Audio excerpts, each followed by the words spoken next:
हाँ मित्रों, तो शुरुआत करिए अपने नवा पाठनी। अपने प्रकाश शास्त्र भणी रह्या छीए, एमां एक पाठ पूरो कर्यो किरण प्रकाश शास्त्र, अने हवे तरंग प्रकाश शास्त्रनी शुरुआत करिए। तरंग प्रकाश शास्त्र प्रकाश ने तरंग स्वरूपे लेवो। अपने अगला पाठ में चर्चा करी थी कि प्रकाश केवुं स्वरूप धरावे छे। प्रकाश कण स्वरूप छे, प्रकाश किरण स्वरूप छे, प्रकाश तरंग स्वरूप छे। एमांनुं आपणे आ पाठमां तरंग स्वरूप समजवुं छे। तरंग स्वरूप धरावे छे एवुं આપણે આ પાઠમાં વ્યતિકરણ અને વિવર્તનની ઘટના દ્વારા સમજીશું। શરૂઆત કરીએ છીએ તરંગઅગ્ર એટલે શું। આપણો બધાનો અનુભવ છે, માણસ માત્રનો સ્વભાવ છે, પાણીના સરોવર કે તળાવ પાસેથી નીકળીએ એટલે એમાં પાણીની કાંકરી નાખીએ નાખીએ નાખીએ છીએ। એ આપણે મજા કરવા માટે નાખીએ છીએ। હવે એક અભ્યાસ માટે નાખીએ। एक पाणीनी काकरी नाखीए तो शुं थाय? शांत पाणी हतुं, एमां एक पाणीनी काकरी नाखीए एटले ए जे बिंदुए पाणीनी पत्थरनी काकरी पड़े छे पाणीमां, त्या बिंदु पासेथी वमळो गोळाकार वर्तुळो वर्तुळ वर्तुळ वर्तुळ उत्पन्न थाय छे। आपणे बधाए जोयेलुं छे। આવી કંઈક વાત હું અહીં આ આકૃતિમાં બતાવવા માંગુ છું। આ બિંદુ પાસે આપણે કાકરી નાખી છે એમ કેવું હોય તો કહેવાય। ओ बिंदु छे त्यांथी तरंगो उत्पन्न थाय छे। कोई एक समये आ ओ बिंदु पासेथी उत्पन्न थयेलुं तरंग आ वर्तुळाकार मार्गे आवो आकार धारण कर्यो छे।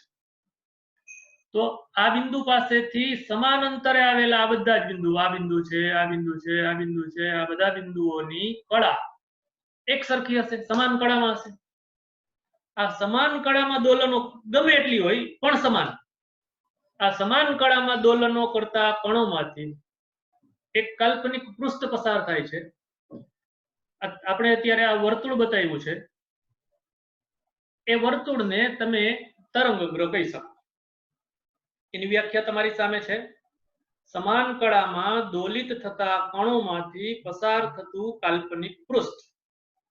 મિત્રો આ જ વાત તમે ત્રિપરિમાણમાં સમજી શકો કે કોઈ એક બિંદુ અવકાશમાં કોઈ એક બિંદુ, ધારો કે પ્રકાશનો ઉદ્ગમ એક નાનો લેમ્પ એલઈડી લેમ્પ છે, બિંદુવત ઉદ્ગમ, એને આપણે સ્વિચ ઓન કરશું એટલે એમાંથી ઉત્સર્જાતો પ્રકાશ, જેમ તમને આ આકૃતિમાં વર્તુળ બતાવ્યું છે એવું ગોળાની કલ્પના કરો કે કેન્દ્ર પર આ એલઈડી પ્રકાશ લેમ્પ છે, પ્રકાશ ઉદ્ગમ, એનાથી સમાન અંતરે સમાન સમયે પ્રકાશની અસર પહોંચશે। તો આવા તમારી સામે આકૃતિમાં O બિંદુને કેન્દ્રમાં રાખીને વર્તુળ દોર્યું છે, એવું ને એવું O બિંદુને લેમ્પને કેન્દ્રમાં રાખીને એક ગોળાની કલ્પના કરો। ધારો કે એક વોલીબોલ ફૂટબોલના કેન્દ્ર પર એક લેમ્પ મૂકેલ છે, તો આ લેમ્પમાંથી ઉત્સર્જાતા તરંગો કોઈક સમયે આ વોલીબોલ ફૂટબોલ એ એક ગોળા રચે સમાન અંતરે પહોંચશે। आ गोळा परना दरेक बिंदुनी कड़ा एक सरखी हशे। तो आवा तरंगने, आवा तरंगअग्रने समतल तरंगअग्र कहेवाय। हजी एकवार मित्रों, तरंगअग्र एटले शुं? तो के एक एवुं पृष्ठ के जे पृष्ठ गोळाकारी होई सके, समतली होई सके, नळाकारी होई सके। एमां आपणे वात करी रह्या छीए अत्यारे गोळाकार तरंगअग्रनी। जो बिंदुवत उद्गममांथी उत्सर्जित थाय तो एवा तरंगअग्रने गोळाकार तरंगअग्र कहेवाय। एवी ज रीते मित्रों आ बीजी आकृति ध्यानमां राखो।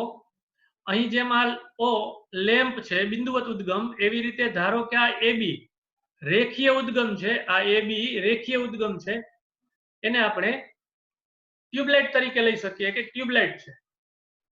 આ ટ્યુબલાઇટને સ્વિચ ઓન કરશું એટલે એમાંથી ઉત્સર્જાતા તરંગો માત્ર અહીં ઉપરના લેવલે લઈએ તો વર્તુળ હશે, નીચે વર્તુળ હશે, પણ જેમ આમાંથી આપણે ગોળાની કલ્પના કરી એવી રીતે આમાંથી તમે નળાકારની કલ્પના કરી શકો।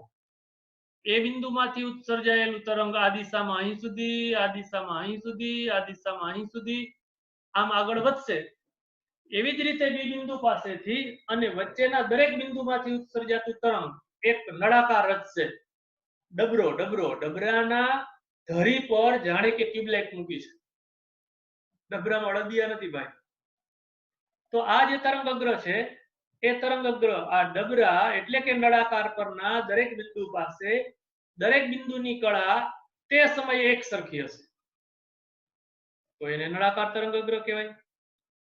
ગોળાકાર તરંગઅગ્ર કે નળાકાર તરંગઅગ્ર સૈદ્ધાંતિક રીતે અનંત અંતરે આ ગોળાકાર તરંગને ફૂટબોલનો બોલ છે એને વિસ્તારતા વિસ્તારતા કલ્પના કરો પૃથ્વી જેવડો.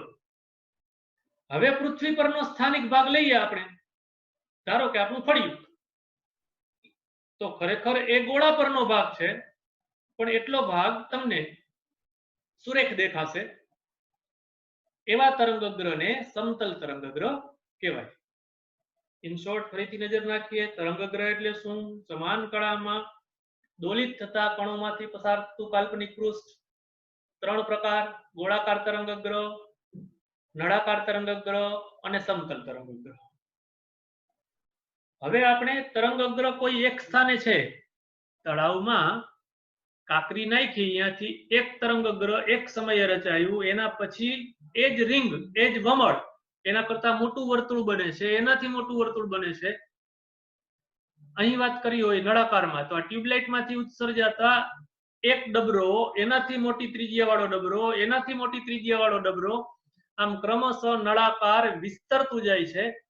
તો આ વિસ્તરણ કેવી રીતે થાય છે એને સમજાવવા માટે હાઇઝનબર્ગ નામના વૈજ્ઞાનિકે હાઇગેન્સ નામના વૈજ્ઞાનિકે સમજાવ્યું છે, એ આપણે સમજવું છે. એને કહેશું આપણે હાઇગેન્સનો સિદ્ધાંત. સમજીએ. જુઓ તમારી સામે પેલા હાઇગેન્સનો સિદ્ધાંત લખ્યો છે, એક વખત હું બોલું છું પછી એને આપણે સવિસ્તર સમજીએ. બરાબર ધ્યાન આપજો, સરળ વાત છે, જાણવા જેવું છે. સરસ. હાઇગેન્સ નામના વૈજ્ઞાનિકે સમજાવ્યું, આ પહેલી આકૃતિમાં જુઓ, ધારો કે આ F1 F2 t બરાબર 0 સમયે એક તરંગઅગ્રની સ્થિતિ બતાવે છે. એ જ વાત મારે અહીં કેવું હોય તો આ ચાપ F1 F2 એ ગોળાકાર તરંગઅગ્રનો એક ભાગ છે, સપોઝ t સમયે, t બરાબર 0 સમયે. હવે હાઇગેન્સભાઈ એમ સમજાવે છે કે આ તરંગઅગ્ર છે એ તરંગઅગ્ર પરના દરેક કણ અહીં બતાવ્યા છે, A1 B1 C1 D1, આ ચાર જ નહીં, આ બધા જ કણ સ્વયં સ્વતંત્ર ગૌણ ઉદ્ગમ તરીકે વર્તે છે. મિત્રો આ આકૃતિમાં મુખ્ય ઉદ્ગમ આ છે જ્યાં આપણે કાંકરી નાખી હતી તે. પણ હાઇગેન્સભાઈ એમ કહે છે કે આ બધા જ બિંદુઓ સ્વયં સ્વતંત્ર ગૌણ ઉદ્ગમ તરીકે વર્તે છે. પોતાનામાંથી ગોળાકાર ગૌણ તરંગોનું ઉત્સર્જન કરે છે. આપણે નવું તરંગઅગ્ર ક્યારે જોઈ છે? 1 સેકન્ડ પછી, 2 સેકન્ડ પછી, 1 મિનિટ પછી, 1.5 મિનિટ પછી, ધારો કે તો જેટલા સમય પછી નવા તરંગઅગ્રની સ્થિતિ આપણે સપોઝ તો સમયે જોઈ છે. તો આ બિંદુઓ આ આકૃતિમાં A1 B1 C1 આ આકૃતિમાં જોતા હોય તો આ બધા જ બિંદુઓ સ્વયં સ્વતંત્ર ગૌણ ઉદ્ગમ તરીકે વર્તી પોતાનામાંથી, જુઓ આ જે તમને વાદળી કલરની ચાપ બતાવી છે, ખરેખર આ આખું આવું એક વર્તુળ, એવી રીતે આમાંથી ઉત્સર્જાતું આખું આવું એક વર્તુળ, એવી રીતે આમાંથી ઉત્સર્જાતું આ ડોટેડ લાઈન દર્શાવી છે તે વર્તુળ, આ બધા જ આ ત્રણે ત્રણ આ એ બિંદુમાંથી એ ડેશ પાસે પહોંચ્યું છે, અહીંથી અહીં સુધી પહોંચ્યું છે, અહીંથી અહીં સુધી પહોંચ્યું છે. એવી જ રીતે અહીં A1 માંથી ઉત્સર્જાયેલ તરંગ A2 સુધી, B1 માંથી ઉત્સર્જાયેલ તરંગ B2 સુધી, C1 માંથી C2 સુધી, D1 માંથી D2 સુધી. એવી રીતે મિત્રો આ બધા જ કણમાંથી તરંગો ગૌણ તરંગોનું ઉત્સર્જન કરે છે. આ ગોળાકાર ગૌણ તરંગોને પરિસ્પર્શતું એટલે બહારથી સ્પર્શતું જોઈ શકાય છે. મિત્રો આ અને આ એ ત્રણેય વર્તુળ અથવા તો એ ચાપને પરિસ્પર્શતું પૃષ્ઠ આકૃતિમાંનું આ G1 G2 વક્ર છે, અથવા અહીં આ ડોટેડ લાઈન કલર પેનથી દર્શાવેલા વર્તુળોને અહીંથી પરિસ્પર્શતું પૃષ્ઠ આ G1 G2 છે. આ G1 G2 એ નવા સમયે, એટલે આપણે ઉદાહરણ તરીકે t સમયે લીધું છે, તો સમયે નવું તરંગઅગ્ર આપે છે. હાઇગેન્સભાઈ એમ કીધું કે કોઈ એક સમયે તરંગગ્રહનું સ્વરૂપ આપણે ખબર છે. ધારો કે આ આકૃતિમાં f1 f2 એ t બરાબર 0 અથવા t1 સમયે આપણા પાસે આ સ્વરૂપ છે. હવે આપણે તો સમય પછી કેવું તરંગગ્રહ હશે એ હાઇગેન્સના સિદ્ધાંત મુજબ જાણવું હોય તો આવા ગૌણ વર્તુળો દોરો. એ વર્તુળોને આ રીતે પરિસ્પર્શી પૃષ્ઠ દોરો. તો t1 સમયે આ f1 f2 હતું, એવી રીતે t2 સમયે જ્યાં t2 બરાબર આપણે ટો સમય કીધો છે, તો ટો સમયે આ g1 g2 તરંગગ્રહ બનશે. તમને મિત્રો એક પ્રશ્ન થાય કે આ ગૌણ તરંગો કેવડા દોરવા, 1-1 સેન્ટીમીટરના, 1.5 સેન્ટીમીટરના કે હેડા હેડા? તો એના માટે તમારે ક્યારે નવું તરંગગ્રહ જોઈએ છે? 1 સેકન્ડ પછી, 2 સેકન્ડ પછી, 4 સેકન્ડ પછી? તો એ જે ગૌણ તરંગો દોરો છો એની ત્રિજ્યા આ રીતે સમજી શકાય. જુઓ,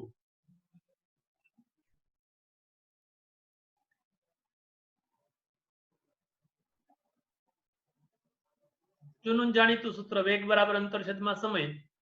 તો v જેટલા વેગથી t જેટલા સમયમાં પદાર્થે કાપેલું અંતર dt. તરંગ અહીં હતું, એને t જેટલા સમયમાં આટલું અંતર કાપ્યું. જુઓ આટલું અંતર. એ અંતર આપણે જોતું હોય તો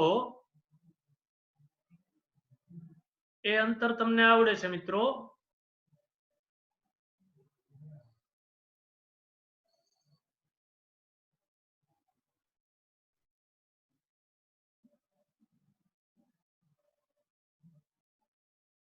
એ આ અંતર. એવી રીતે અહીં જોવા જઈએ મિત્રો તો આ અંતર. એવી જ રીતે જોઈએ તો અહીં આ અંતર. આ અંતર કેટલું? આ ગૌણ તરંગોની ત્રિજ્યા દર્શાવે છે. આ પ્રમાણે મારે 3 સેકન્ડ પછી જોઈ છે તો 3 ગુણ્યા આપણે જે તરંગનો અભ્યાસ કરી રહ્યા છીએ તે તરંગનો વેગ. આપણે પાણીમાં પ્રસરતા તરંગની વાત કરતા હતા તો એ તરંગનો વેગ. ઓલા લેમ્પમાંથી ઉત્સર્જાતા વિદ્યુત ચુંબકીય તરંગોની વાત કરતા હતા તો એ તરંગોનો વેગ. વેગ ગુણ્યા જેટલા સમય પછી, 1 સેકન્ડ પછી જોઈ છે તો t 1 સેકન્ડ મૂકો, 3 સેકન્ડ પછી તો 3 સેકન્ડ મૂકો.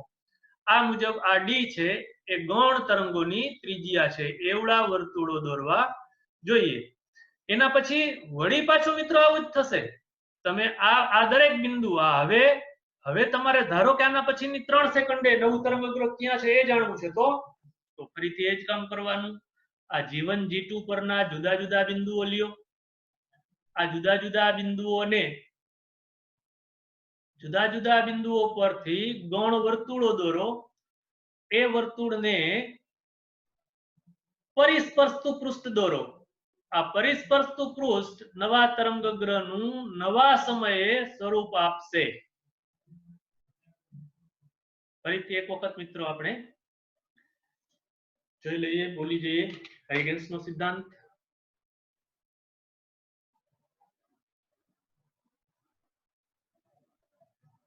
તમારી સામે છે, હું બોલું છું, સાથે સાથે મનમાં બોલજો.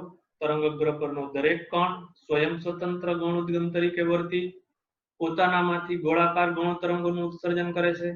કોઈ સૂક્ષ્મ સમય ધારો કે ટો, તો આ સૂક્ષ્મ સમય બાદ આ ગૌણ તરંગોને પરિસ્પર્શતું પૃષ્ઠ તે સમયે નવું તરંગગ્રહ આપે છે. એના પછીની વાત જોઈએ તો મિત્રો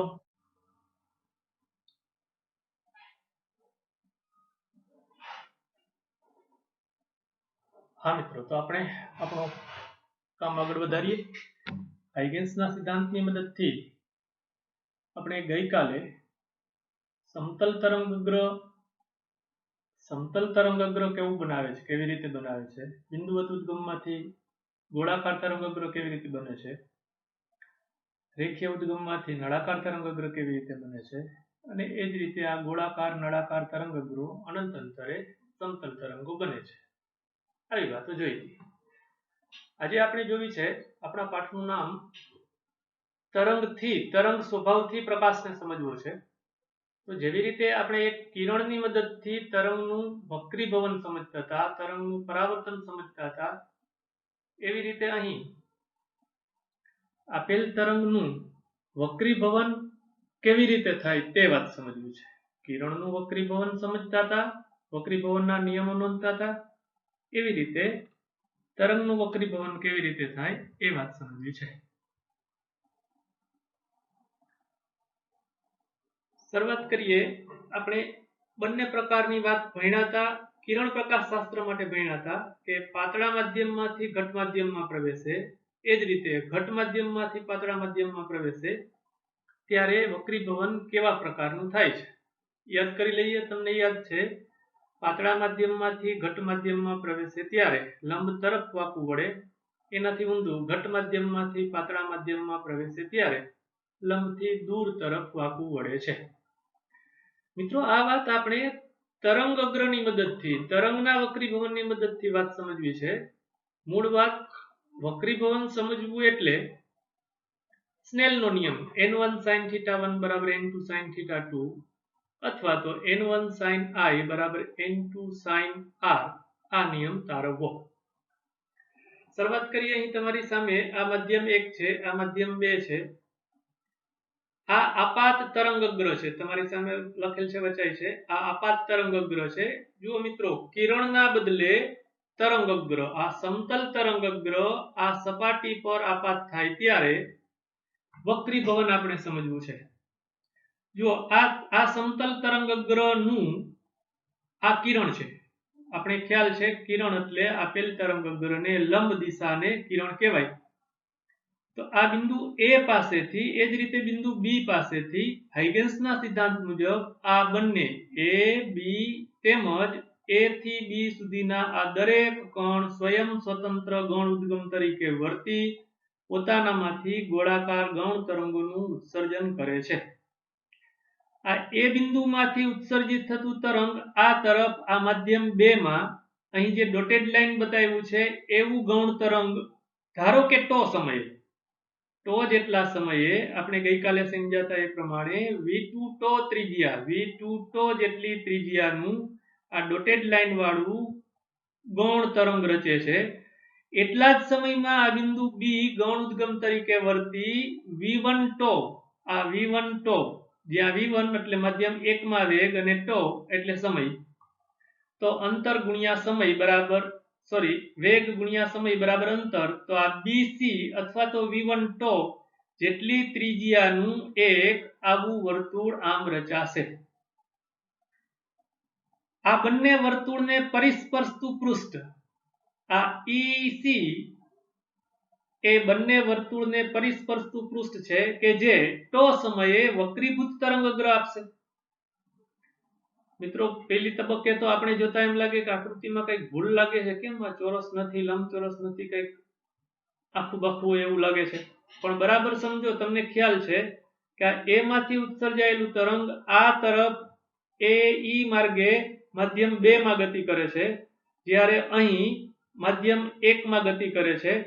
એટલે જુદા જુદા માધ્યમ છે તો એમાં વેગ જુદો જુદો હશે. તમને આકૃતિમાં દેખાય છે આ માધ્યમમાં વેગ વધુ છે, આ માધ્યમમાં વેગ ઓછો છે. તમે જાણો છો અને આપણે અત્યારે જ સાબિત પણ કરીશું. મિત્રો, આના સિવાયના હજી આ જ વાત સમજીએ આપણે. આ A થી B સુધીના આ દરેક બિંદુ, દાખલા તરીકે અહીંથી લઈએ તો આ બિંદુમાંથી ઉત્સર્જિત થતું તરંગગ્ર એનું કિરણ હું દોરું તો એ કિરણ અહીંથી અહીં આવશે અને પછી ત્યાંથી વાંકું વળીને અહીં પહોંચશે. એ જ રીતે અહીંથી અહીં જશે, અહીંયાથી વાંકું વળીને અહીં જશે. આ બધા તરંગોને અત્યારે તમારી સામે આકૃતિમાં આ એક જ તરંગગ્ર, ગૌણ તરંગગ્ર બતાવેલું છે, એવું મારી સાથે સમજતા જાઓ. એવું ને એવું એક ગૌણ તરંગગ્ર અહીંથી ઉત્પન્ન થઈને અહીં પહોંચેલું છે, એવું જ એક ગૌણ તરંગગ્ર અહીંથી ઉત્પન્ન થઈને અહીં અને અહીં પહોંચશે, અહીંથી ઉત્પન્ન થઈને અહીંથી અહીં પહોંચશે. એ બધા જ તરંગોને પરિસ્પર્શતું પૃષ્ઠ આ EC છે, એને આપણે વક્રીભૂત તરંગગ્ર કીધું. હવે આપણે આ આકૃતિની મદદથી સમજવું છે, સ્નેલનો નિયમ તારવવો છે, એટલે એ વાત નક્કી થશે કે હાઇગેન્સના સિદ્ધાંતની મદદથી વક્રીભવન સમજી શકાય છે. મિત્રો, આ ત્રિકોણ ABC માં તમારી સામે બરાબર લખ્યું છે, આકૃતિમાં દેખાય છે sin I equal to સામેની બાજુ v1 ટો છેદમાં કર્ણ AC. એવી જ રીતે ત્રિકોણ AEC માં ત્રિકોણ AEC માં કાટકોણ ત્રિકોણ છે, તમે જોઈ શકો છો અહીં કાટખૂણો છે અને આ સ્પષ્ટ છે, એટલે તો એમાં ફરીથી sin r equal to sin r બરાબર સામેની બાજુ AE છેદમાં કર્ણ AC.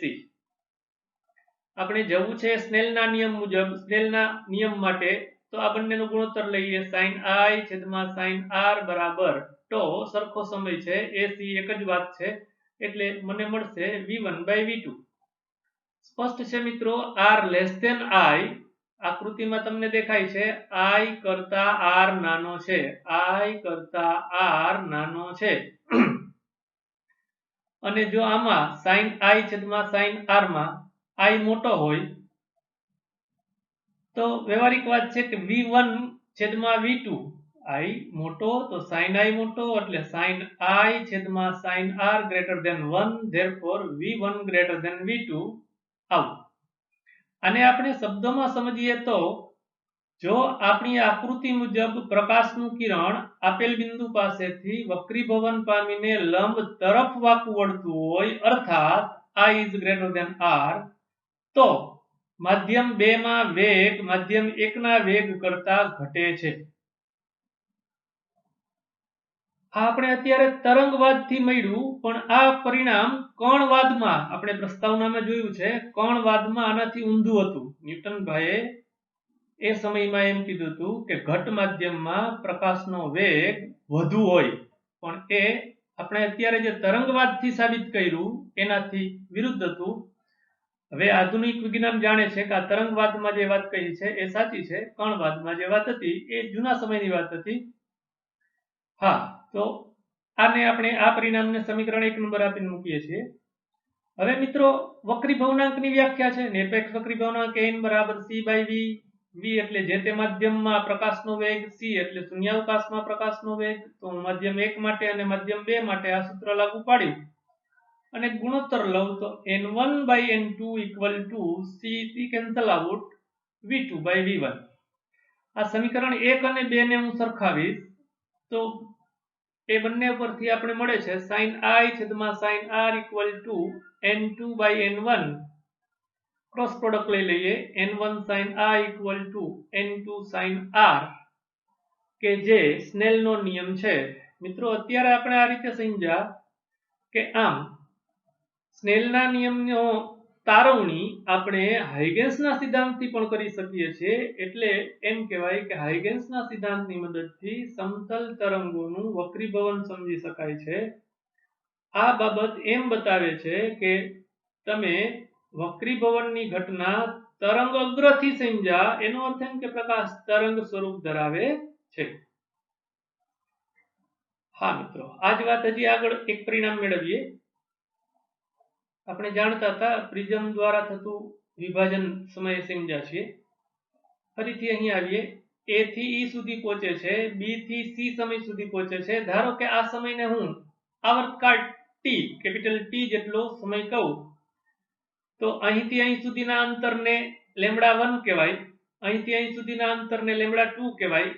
1 2 સફિક્સ ગમે તે વાપરી શકશું. આપણે આકૃતિ સાથે ચાલીએ તો આને હું λ1 કહું, આ A ને λ2 કહું, તો λ1/λ2 ઇક્વલ ટુ BC/AE.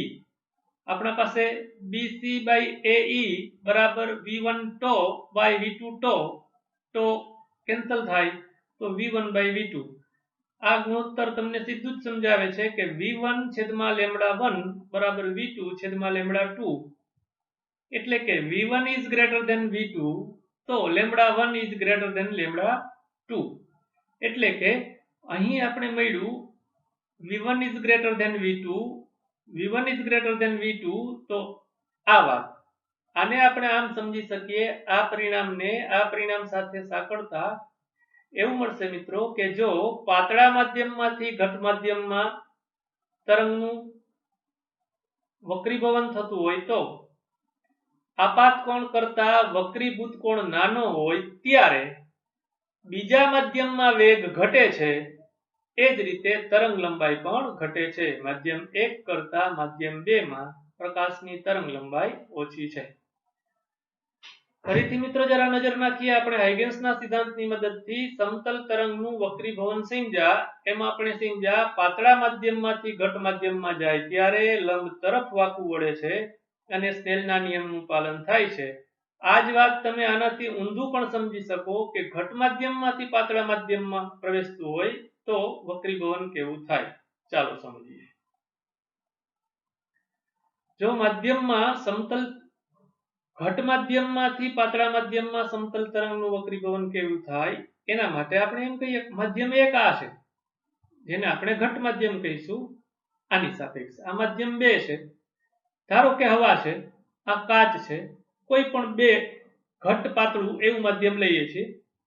આ માધ્યમ 2 ઘટ માધ્યમ છે એટલે ધારો કે આ AB તમને આકૃતિમાં બતાવ્યું છે. આ AB માધ્યમ 1 માંથી માધ્યમ 2 માં જવા માટેનું આ સમતલ તરંગગ્ર છે.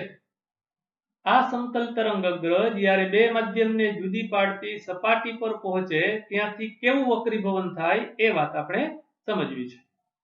ફરીથી હાઇગેન્સના સિદ્ધાંત મુજબ આ તરંગગ્ર AB પરના દરેક કણ A થી B સુધીના દરેક કણ સ્વયં સ્વતંત્ર ગૌણ ઉદ્ગમ તરીકે વર્તી પોતાનામાંથી ગોળાકાર ગૌણ તરંગોનું ઉત્સર્જન કરે છે.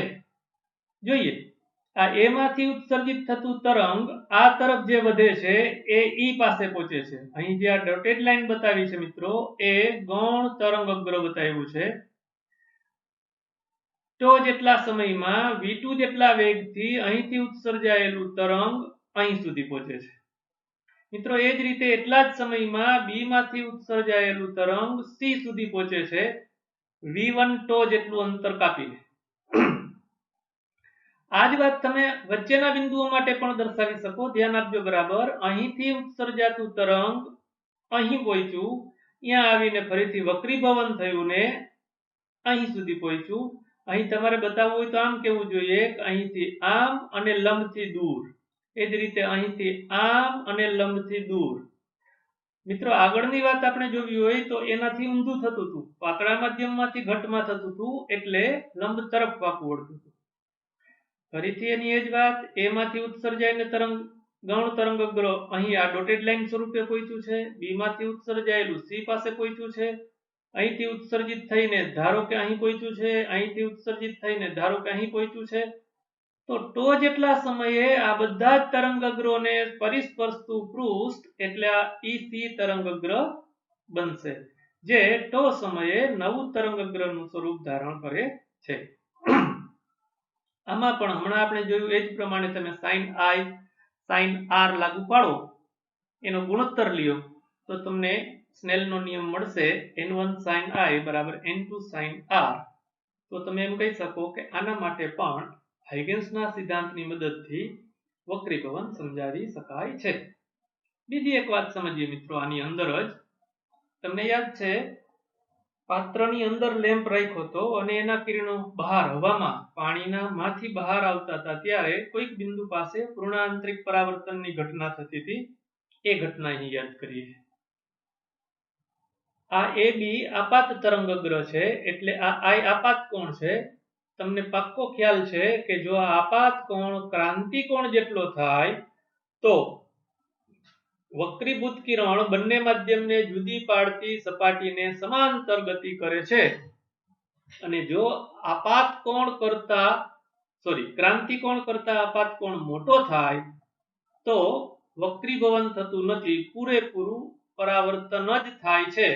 આ ઘટના આપણે અહીં તરંગ માટે પણ સમજી શકીએ કે જો આપાત કોણ ક્રાંતિ કોણ જેટલો હોય સપોઝ IC તો વક્રીભૂત કોણ 90 અર્થાત બે માધ્યમને જુદી પાડતી સપાટીને સમાંતર ગતિ કરે છે એટલે R બરાબર 90.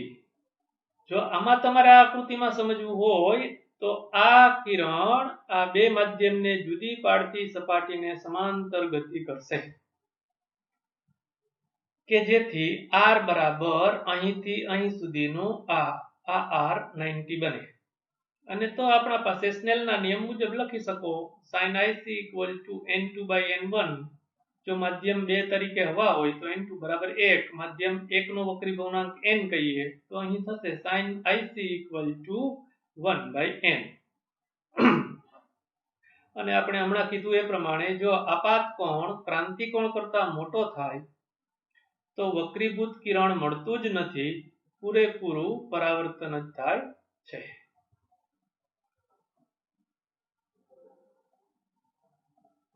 મિત્રો આપણે જેવી રીતે હાઇગેન્સના સિદ્ધાંતની મદદથી વક્રીભવન સંજ્ઞા બંને પ્રકારની પાતળા માધ્યમમાંથી ઘટમાં અથવા તો ઘટ માધ્યમમાંથી પાતળા માધ્યમમાં, એ જ રીતે જેમ આપણે સમતલ સપાટી પર પ્રકાશનું કિરણ આપાત થાય ત્યારે પરાવર્તનની ઘટના સમજતા હતા આગળના પાઠ એટલે કે કિરણ પ્રકાશ શાસ્ત્રમાં, અને કહેતા હતા આપાત કોણ બરાબર પરાવર્તન કોણ આ પ્રકાશના પરાવર્તનનો મૂળ નિયમ છે. આ જ નિયમ આપણે અત્યારે સમતલ સપાટી પર કિરણના બદલે સમતલ તરંગઅગ્ર આપાત થતું હોય તો એનું પરાવર્તન સમજીને પરાવર્તન સમજવા માટે આજ આપાત કોણ બરાબર પરાવર્તન કોણ આ ઘટના સમજશું. ધ્યાન રાખીએ, આ Mn એ આપાત સમતલ અરીસો છે. આ સમતલ અરીસા પર AB તરંગઅગ્ર આપાત કરવાના છે. આકૃતિમાં લખ્યું છે મિત્રો, જોઈ શકો છો તમે, આ AB આપાત તરંગઅગ્ર છે. આપણે અત્યારે સમજાવશું કે t બરાબર 0 સમયે જો AB આપાત તરંગઅગ્ર હોય તો t સમયે આ CE પરાવર્તિત તરંગઅગ્ર બને છે. આ વાત આપણે અત્યારે સવિસ્તર સમજવું છે. સમજીએ મિત્રો. જુઓ, આ વાત સમજાવવા માટે મેં એક વધારાની આકૃતિ અહીં દોરી છે તમારી સામે. જુઓ મિત્રો, આ PQ એ t બરાબર 0 સમયની સ્થિતિ છે. બરાબર ધ્યાન આપજો, સરળ છે, શીખવા જેવું છે. ધારો કે આ તરંગઅગ્ર t બરાબર 0 સમયે આ PQ સ્થિતિ દર્શાવે છે. હવે હાઇગેન્સના સિદ્ધાંત પ્રમાણે આ દરેક બિંદુઓ સ્વયં સ્વતંત્ર ગૌણ ઉદ્ગમ તરીકે વર્તી પોતાનામાંથી ગોળાકાર ગૌણ તરંગોનું ઉત્સર્જન કરશે. P માંથી ઉત્સર્જિત થતું તરંગ જો એ તરંગનો વેગ v જેટલો હોય, t જેટલા સમયે અંતર બરાબર વેગ ગુણ્યા સમય, આપણે પાક્કું યાદ રહી ગયું છે. હવે આ vt ત્રિજ્યાનું આ ગૌણ તરંગઅગ્ર દોર્યું છે. t બરાબર t સમયે p માંથી ઉત્સર્જાયેલું તરંગઅગ્ર આ તરંગઅગ્ર બતાવે છે. એવી જ રીતે મિત્રો q માંથી ઉત્સર્જિત થતું તરંગ vt જેટલું અંતર કાપીને r બિંદુ પાસે પહોંચશે. તમને આગળની વાત યાદ આવવી જોઈએ. અહીંથી આ બંને જુદા જુદા અંતર હતા. કેમ? જુદા જુદા માધ્યમ છે એટલે. જ્યારે આપણે અત્યારે હવે સમજી રહ્યા છીએ એમાં આ અંતર PS અને આ અંતર QR બંને એક સરખા છે. એનું કારણ બંને એક જ માધ્યમમાં ગતિ કરે છે. એક જ માધ્યમમાં વેગ સરખો હોય તો સરખા સમયમાં સરખું અંતર કાપશે. એટલે આપણી આકૃતિમાં મિત્રો આવું થશે, PS અને QR બંને સરખા થશે. આપણે અત્યારે આ સમતલ સપાટી પરથી સમતલ તરંગઅગ્રનું પરાવર્તન સમજીને સાબિત કરવું છે કે આપાત કોણ I અને પરાવર્તન કોણ R સમાન હોય. I બરાબર R આવું સાબિત કરવું છે. જોઈએ મિત્રો, સહેલી વાત છે. P માંથી ઉત્સર્જિત તરંગ t સમયે S પાસે પહોંચે છે. Q માંથી ઉત્સર્જિત તરંગ t સમયે R પાસે પહોંચે છે. જોજો, એના સિવાયનું ધારો સમજવા માટે હું એમ કહું કે ધારો કે આ t બરાબર 6 સેકન્ડ છે. કંઈ પણ તમે લઈ શકો. ધારો કે 6 સેકન્ડ છે તો અહીંથી અહીં 6 સેકન્ડમાં, અહીંથી અહીં 6 સેકન્ડમાં અહીંથી ઉત્સર્જાયેલ તરંગની વાત વિચારીએ મિત્રો. આ આપાત તરંગઅગ્ર છે. t બરાબર 0 સમયે આ અત્યારે મેં પોઇન્ટર રાખ્યું છે એ બિંદુમાંથી ઉત્સર્જિત થતું તરંગઅગ્ર, અહીંથી ઉત્સર્જિત થતું તરંગઅગ્ર એ આ માર્ગે અહીં આવશે. ત્યાંથી t બરાબર t સમયે આપણા ઉદાહરણ તરીકે 6 સેકન્ડે અહીં પહોંચશે. ફરીથી ધારો કે અહીંથી અહીં પહોંચવાની 3 સેકન્ડ તો અહીંથી અહીં પહોંચવાની બીજી 3 સેકન્ડ. મિત્રો એવી જ રીતે ધારો કે આ બિંદુ મેં લીધું હોત તો અહીંથી અહીં સુધી પહોંચવાની જો 5 સેકન્ડ તો અહીંથી અહીં સુધી પહોંચવાનું, ફરીથી એકવાર બરાબર ધ્યાન આપો, આના પરનું કોઈ પણ બિંદુ લઉં, ધારો કે આ બિંદુ લઉં, તો અહીંથી અહીં પહોંચશે 1 સેકન્ડમાં, તો પછીની 5 સેકન્ડમાં અહીં પહોંચી જશે. બધા જ તરંગો આપણા ઉદાહરણ તરીકે 6 સેકન્ડે અહીં પહોંચી જશે. આના માટે એમ કહેવાય 0 + 6 સેકન્ડ, આના માટે એમ કહેવાય 0 + 6 સેકન્ડ, આના માટે મેં એમ કીધું સોરી આના માટે અહીંથી ઉત્સર્જાયેલ તરંગ 3 સેકન્ડમાં અહીં પહોંચ્યું, 3 સેકન્ડમાં અહીં પહોંચ્યું. અહીંથી ઉત્સર્જાયેલ તરંગ 5 સેકન્ડમાં અહીં પહોંચ્યું અને 1 સેકન્ડમાં અહીં પહોંચ્યું. અહીંથી ઉત્સર્જાયેલ તરંગ 5 સેકન્ડમાં અહીં અને પછીનું 1 સેકન્ડમાં અહીં.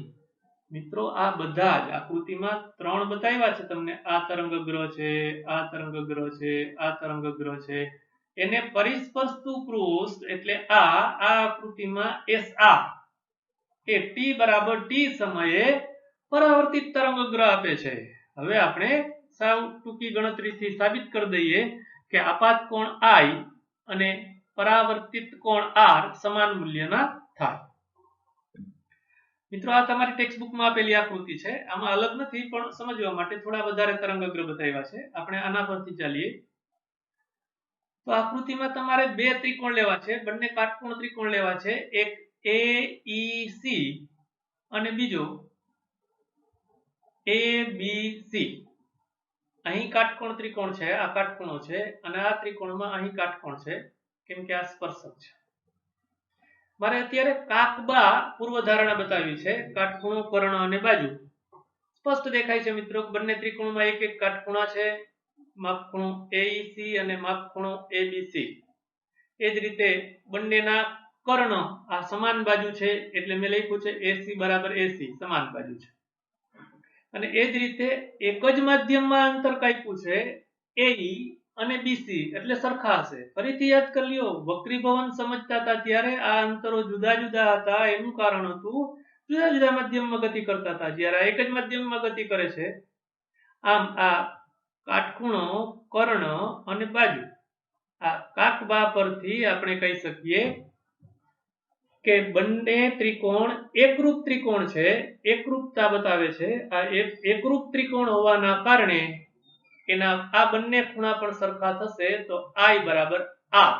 અહીં ભૂલથી E લખાયું છે, આ R છે, તો I = R. આમ આપણે સમતલ સપાટીની મદદથી થતું તરંગગ્રહનું પરાવર્તન સમજી શકીએ.